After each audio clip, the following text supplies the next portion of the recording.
Hello दोस्तों, एक बार फिर से आपके अपने यूट्यूब चैनल बायोलॉजी मास्टर पर सभी का स्वागत है। तो आज हम इस वीडियो के अंदर लेकर आए महत्वपूर्ण 20 क्वेश्चन जो बोर्ड एग्जाम की दृष्टि से अति महत्वपूर्ण हैं। तो आइए शुरू करते हैं एक एक करके सभी क्वेश्चनों के बारे में। इसी के साथ आपको भी इस क्वेश्चनों के जवाब देने हैं। जैसे जैसे मैं प्रश्नों को पढ़ूंगा उसके साथ इस प्रश्नों के उत्तर आपको भी अपने दिमाग के अंदर सोचने हैं कि इसका आंसर क्या हो सकता है, और इस प्रकार से सारे क्वेश्चनों को आंसर निकाल के पता करना है कि आपको इसमें से कितने क्वेश्चनों के आंसर आ रहे हैं। तो आइए शुरू करते हैं एक एक क्वेश्चन के बारे में, सभी के बारे में। तो सबसे पहले देखते हैं फोटोग्राफी में किस रसायन का उपयोग किया जाता है। तो सबसे पहला हमारा क्वेश्चन रहेगा कि फोटोग्राफी में जो हम उपयोग लेते हैं वो किस प्रकार के रसायन का उपयोग लेते हैं। तो इसका आंसर होगा silver bromide. Silver bromide, silver bromide को हम बोलते हैं AgBr। नेक्स्ट क्वेश्चन है हमारे आमाशय में पाए जाने वाले अम्ल का नाम बताइए तथा उसका कार्य क्या है। तो हमारे आमाशय में जो अम्ल पाया जाता है उसका क्या नाम है, तो सभी को पता होना चाहिए। हमने पाचन तंत्र के अंदर पढ़ भी रखा है कि हमारे आमाशय में पाए जाने वाले अम्ल का नाम है HCl। क्या नाम है? HCl, हाइड्रोक्लोरिक अम्ल। हाइड्रोक्लोरिक अम्ल।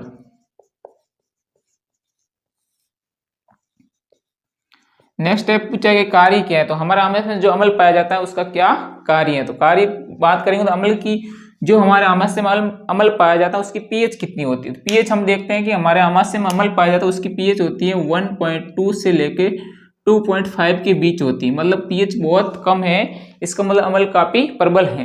तो प्रबल अम्ल होगा तो ये क्या कार्य करेगा कि हमारे भोजन के साथ आने वाले कुछ ऐसे जीवाणु जो हमारे क्या नुकसान पहुंचाते हैं या जो नुकसान जो हमारे रोग फैलाते हैं, ऐसे जीवाणु क्या करेंगे? नष्ट करेंगे। तो जीवाणु जो रोग फैलाते हैं जो हमारे लिए क्या है? हानिकारक है। जीवाणु जो क्या फैलाते हैं? रोग फैलाते हैं या फिर जो हमारे लिए क्या है? हानिकारक है, ऐसे जीवाणु को नष्ट करेगा। तो अम्ल का कार्य क्या हो गया? तो हमारे आमाशय के अंदर भोजन के साथ अंश के साथ कुछ ऐसे जीवाणु या आ जाते हैं जो हमारे शरीर के अंदर रोग फैलाते हैं या हमारे लिए क्या है? हानिकारक है, उनको क्या कर देंगे? नष्ट करेंगे। नेक्स्ट क्वेश्चन है किसी भी चालक का प्रतिरोध किन कारकों पर निर्भर करता है। कोई भी चालक तार होगा उसके अंदर जब हम धारा प्रवाहित करेंगे तो उसका प्रतिरोध किन कारकों पर निर्भर करता है कि उस चालक तार का कितना प्रतिरोध है। तो हम किसी भी चालक के अंदर देखते हैं तो प्रतिरोध किन कारक पर निर्भर करता है। तो सबसे पहले हम देखते हैं लंबाई पर निर्भर करता है।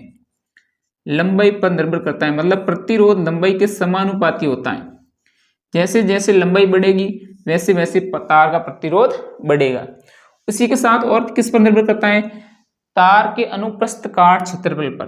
तार के अनुप्रस्थ काट क्षेत्रफल पर, अनुप्रस्थ काट क्षेत्रफल पर। तो अनुप्रस्थ काट क्षेत्रफल मतलब उसके व्युत्क्रमानुपाती होता है। तो इसके अंदर R व्युत्क्रमानुपाती A। तो मतलब तार की जैसे जैसे मोटाई बढ़ेगी प्रतिरोध वैसे वैसे घटेगा। तीसरा और किस पर निर्भर करता है? तो तार किस वो जो मटेरियल तार बनाए वो किस धातु से बनाए, तो इसका मतलब तार की प्रकृति पर या धातु की प्रकृति पर निर्भर करेगा। तार की प्रकृति पर कि तार किस धातु से बना है, प्रकृति पर। तो मुख्य रूप से हमने देखा कि प्रतिरोध 3 कारकों पर निर्भर करता है। एक तो लंबाई पर निर्भर करता है, लंबाई के समानुपाती होता है प्रतिरोध, और अनुप्रस्थ काट क्षेत्रफल के व्युत्क्रमानुपाती होता है, और तार की प्रकृति यानी वो किस धातु से बना है उस पर भी निर्भर करता है। और अगर हम ताप बढ़ा देते तो ताप पर भी निर्भर करता है। ताप बढ़ा देते हैं किसी तार का तो उसके प्रतिरोध बढ़ जाता है, तो भी उस पर भी निर्भर करता है। नेक्स्ट क्वेश्चन है किसी भी लेंस की फोकस दूरी क्या होती है। किसी लेंस की फोकस दूरी कितनी है? 0.5 मीटर है। तो उस लेंस की क्षमता क्या है? तो उस लेंस की क्षमता क्या है? तो हमें सीधी सी बात है, उसका फॉर्मूला है P बराबर 1/f। तो P बराबर 1/f, ये हमने लेंस की क्षमता का सूत्र पढ़ा होगा। तो उसके अंदर हम देखते हैं कि 1/f हमें दे रखा है, कितना है? 0.5 मीटर। जब हम इसके अंदर डिवाइड करेंगे तो पता चलेगा हमारे पास कितना आंसर आएगा? 2 डायोप्टर। तो 2 डायोप्टर क्षमता रहेगी। ऐसा लेंस जिसकी फोकस दूरी कितनी हो? 0.5 मीटर हो, उस लेंस की क्षमता होगी 2 डायोप्टर। फिर नेक्स्ट क्वेश्चन, दिए गए परिपथ में बिंदु ए तथा बी के मध्य तुल्य प्रतिरोध ज्ञात कीजिए। ये इस प्रकार का ये परिपथ है जो हमारे सामने दे रखा है और इसमें जो कि कुछ प्रतिरोध है इसके अंदर लगा रखे। तो हमें पता करना है कि इन सारे परिपथों को हटाकर हम एक कौन सा परिपथ लगा सकते हैं। इन सारे प्रतिरोधों को हटाकर एक ऐसा कौन सा प्रतिरोध लगा दिया जाए जो इन सबके बराबर है, मतलब तुल्य प्रतिरोध निकालना है। तो इसको निकालने के लिए सबसे पहले आप देखोगे इसके दो वायर हैं जो कि आपस में दोनों क्या है, समांतर क्रम में। तो हम सीधे समांतर क्रम में होने से पहले आप देखोगे इस तार के अंदर भी कितने प्रतिरोध है, दो, एक ये और एक ये। इसके नीचे वाले में कितने, एक ये और एक ये। तो ये मान लेता हूं कि मैं इसको ए मान लेता हूं, इसको क्या मान लेता हूं, बी। तो सबसे पहले मैं ए के अंदर देखूंगा तो आपको पता है कि ये श्रेणी क्रम है। ये किस क्रम है, श्रेणी क्रम में। वैसे नीचे बी वाला ये भी किसी क्रम है, श्रेणी क्रम में। तो इसका प्रतिरोध श्रेणी क्रम में निकालने के लिए हमने पढ़ा है कि R बराबर R1 प्लस R2। तो मैं सबसे पहले एक तार के लिए निकाल रहा हूं तो RA बराबर R1 कितना हो जाएगा 2 प्लस R2 कितना हो जाएगा 2। तो टोटल कितना आ जाएगा 4 ओम। मतलब इस तार का प्रतिरोध कितना हो गया 4 ओम। उसी प्रकार नीचे वाले में जाएगा तो मैं निकालूंगा RB बराबर R1 प्लस R2। तो ये भी कितना है, दो ये और दो ये भी कितना हो जाएगा 4 ओम। तो अब मेरा परिपथ ऐसा नहीं रहा, अब मेरा परिपथ कैसा हो गया, इस प्रकार का हो गया, जिसके अंदर प्रतिरोध अब दो दो नहीं है बल्कि यहाँ पर 4 ओम है और यहाँ पर भी 4 ओम है। अब ये 4 ओम ये और 4 ओम ये दोनों आपस में क्या है, समांतर क्रम में। तो मैंने फॉर्मूला पढ़ा है समांतर क्रम में प्रतिरोध निकालने के लिए, क्या पढ़ा है, 1/R बराबर 1/R1 प्लस 1/R2।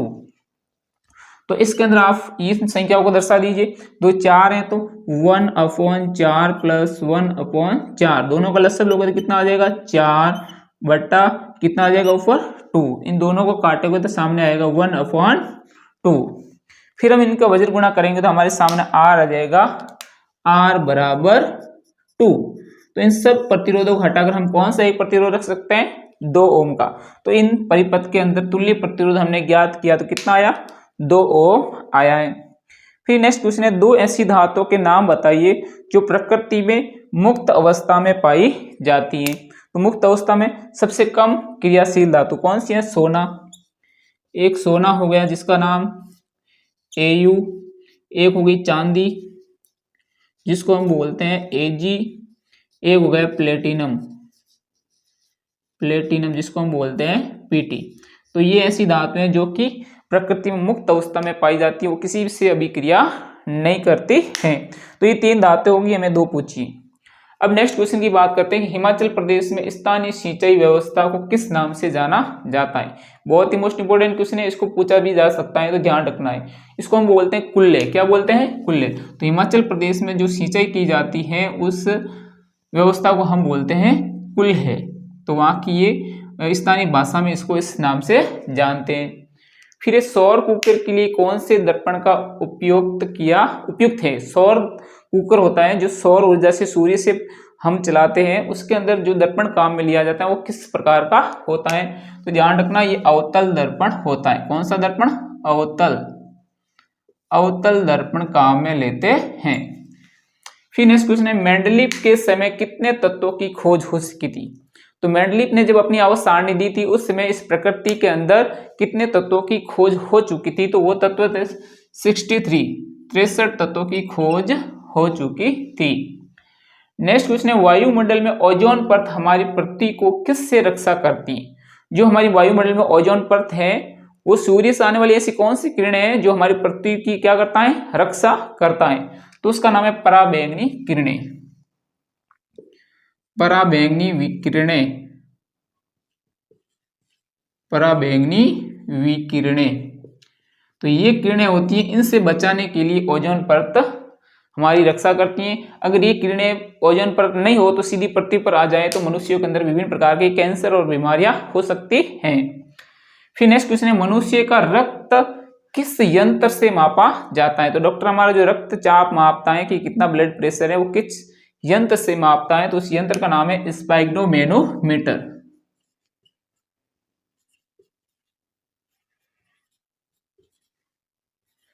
स्पाइग्नोमेनोमीटर, या इसको बोलता है रक्तचाप मापी।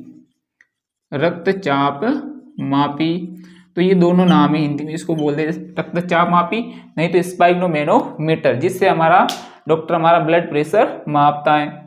फिर नेक्स्ट क्वेश्चन है, ये भी बहुत इंपॉर्टेंट क्वेश्चन है, एक नेत्र का क्षैतिज दृष्टि क्षेत्र कितना होता है? हमारे एक नेत्र के द्वारा हम कितने डिग्री क्षेत्रफल या कितने क्षेत्र को हम देख सकते हैं? तो वो होगा हमारा 150। ठीक है ना। तो हमारे एक नेत्र 150 डिग्री तक के एरिया को, क्षैतिज स्थल को देख सकता है। और दोनों मिला दे तो कितना देख सकता है? दोनों मिला दे तो हो जाएगा 180। तो दोनों नेत्रों से 180 डिग्री एक सरल रेखा में इधर से उधर पूरा देख सकता है, वरना 150 डिग्री तक देख सकता है। फिर नेक्स्ट क्वेश्चन है, किस हार्मोन के निर्माण हेतु आयोडीन की आवश्यकता होती है? तो हमारे शरीर में ऐसी कौन सा हार्मोन है जिसको निर्माण के लिए किसकी आवश्यकता होती है? आयोडीन की आवश्यकता होती है। उसकी कमी से विभिन्न प्रकार के एक रोग भी हो सकता है, जिसको हम बोलते हैं एक हार्मोन जिसका नाम है थायरोक्सिन। क्या नाम है? थायरोक्सिन। तो ये थायरोक्सिन हार्मोन है, इसके निर्माण के लिए क्या चाहिए? आयोडीन चाहिए। इस आयोडीन की कमी हो जाएगी तो ये हार्मोन का निर्माण नहीं होगा, तो हमारे शरीर के अंदर गलघंटा रोग नामक हो जाएगा। नेक्स्ट क्वेश्चन है, एड्स का पूरा नाम लिखो। ये भी इंपोर्टेंट क्वेश्चन है, एड्स का पूरा नाम लिखो। तो इसका नाम है एक्वायर्ड इम्यूनो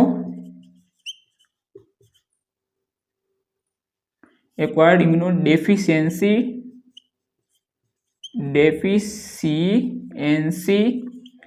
सिंड्रोम। तो एड्स का पूरा नाम हो गया एक्वायर्ड इम्यूनो डेफिशिएंसी सिंड्रोम। तो ये भी पूरा नाम याद रखना है। साथ में एड्स किस वायरस की वजह से होता है? HIV की वजह से, HIV की वजह से। और इसका भी पूरा नाम याद रखना है, human immuno deficiency virus. Human immuno deficiency virus, human immuno deficiency virus,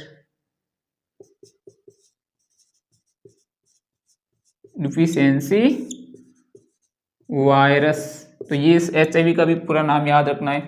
फिर मस्तिष्क का कौन सा भाग है जो बुद्धि व स्मरण का केंद्र है? हमारे मस्तिष्क का ऐसा कौन सा भाग है जो हमें याद रखने के लिए, हमारी बुद्धि का काम करता है, सोचने समझने का काम करता है?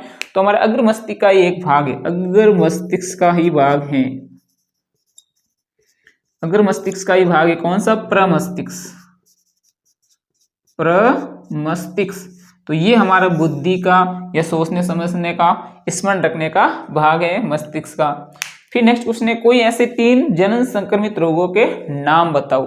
तो ऐसे जनन से संबंधित होने वाले ऐसे 3 कोई रोगों के नाम बताओ। तो 3 रोगों का नाम, एक तो सीधी बात है एड्स हो गया, ये भी एक जनन संक्रमित रोग है।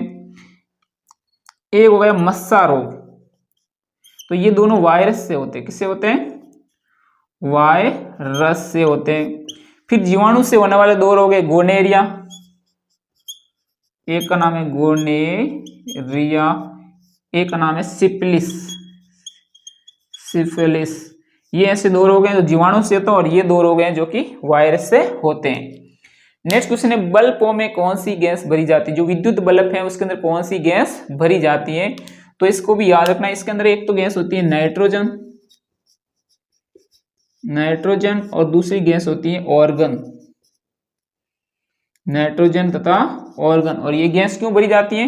क्योंकि जो बल्ब के अंदर लगा तंतु है उसकी आयु बढ़ाने के लिए, उसको सुरक्षित रखने के लिए, और वो लंबे समय तक चले, इसलिए इस प्रकार की गैस भरी जाती है। फिर नेक्स्ट क्वेश्चन है, दंत विशेषज्ञ किस प्रकार के दर्पण का उपयोग करते हैं? जो दांतों के डॉक्टर है, हमारे दांतों के अंदर जो देखने के लिए कि भाई दांत कितने खराब हैं, तो उस समय जो दर्पण काम में लिया जाता है वो किस प्रकार का होता है? तो वो दर्पण होता है अवतल दर्पण, जो चीजों को क्या करता है? बड़ा करके दिखाता है। तो अवतल दर्पण देखता है, तो अवतल दर्पण उसको काम में लेके डॉक्टर दांतों को देखता है। नेक्स्ट क्वेश्चन है, आभूषण बनाने के लिए सोना कितने कैरेट का होता है? तो एक और भी क्वेश्चन हो जाएगा, सोने को किस में मापा जाता है? तो कैरेट में मापा जाता है। और शुद्ध सोना 24 कैरेट का होता है। शुद्ध कितना होता है? 24 कैरेट का। और जब आभूषण बनाते तब कितने कैरेट का होता है? आभूषण बनाते समय सोना होता है 22 कैरेट का। तो इसके अंदर 2 कैरेट कोई अन्य पदार्थ मिलाया जाता है। क्योंकि सोने को क्या बनाना पड़ता है, कठोर बनाना पड़ता है, वरना सोना बहुत नरम होता है तो आभूषण टूट सकते हैं। इस वजह से इसके अंदर 2 कैरेट तक कुछ अन्य धातु मिलाई जाती हैं, जैसे कि तांबा वगैरह। फिर नेक्स्ट क्वेश्चन है, हमारे शरीर में कौन सी कोशिकाओं में लैक्टिक अम्ल का निर्माण होता है। तो इस चीज को भी आपने पढ़ा होगा कि हमारे शरीर के अंदर जब हम अधिक कार्य करते हैं तो उस समय ऑक्सीजन की आपूर्ति समय पर नहीं हो पाती है, तो ऊर्जा की अधिक आवश्यकता होती है। तो हमारी पेशी कोशिकाओं के अंदर बिना ऑक्सीजन के ही ऊर्जा का निर्माण कर दिया जाता है। तो उस स्थिति में जो एक साथ में अम्ल बनता है तो किस में बनता है, पेशी कोशिकाओं में बनता है। क्योंकि हम अधिक कार्य करते हैं तो हमारे शरीर के अंदर कौन सा भाग जो सबसे ज्यादा काम करता है, पेशियां काम करती हैं, और पेशियों को क्या चाहिए, अधिक ऊर्जा चाहिए। तो उस समय ऑक्सीजन की आपूर्ति समय पर नहीं हो पाती है, कम हो पाती है, इसलिए ऊर्जा ज्यादा बनानी है। तो इसलिए पेशी कोशिकाओं में ही लैक्टिक अम्ल का निर्माण होता है। तो हमारे शरीर की पेशी कोशिकाओं